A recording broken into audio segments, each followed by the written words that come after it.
bên nhau sát tổ xã nhá. Nó bé chầu á.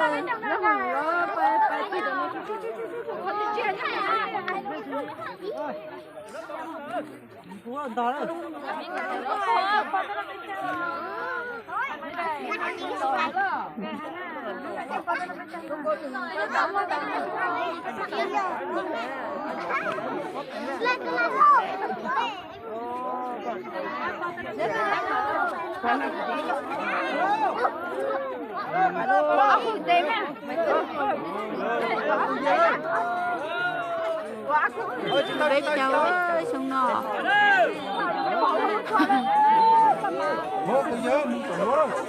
Trong cơn cầu á.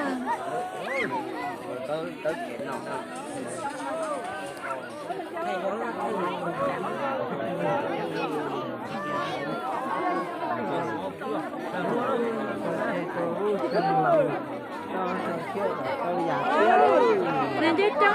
Nên cháu tên của em.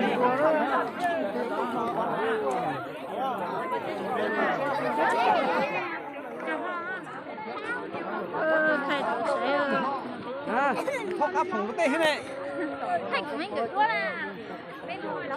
Đừng có đâu mà không có gì thôi sắp lỡ. Tao là lô, tiền lô có lô. Bé được tao lá, bé. Lại bỏ nó gì to.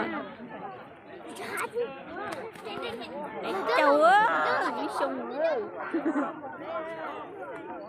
Trốn cơ.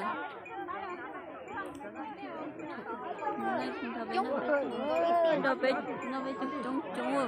Ít tia bột béo. Sự trông bé nó trông.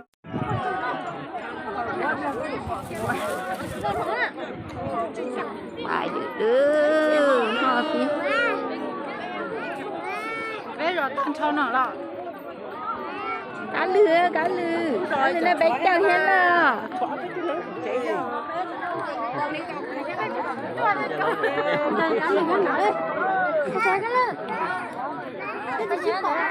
bao nhiêu nữa à?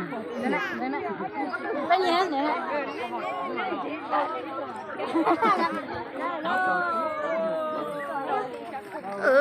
Cho sẵn rồi.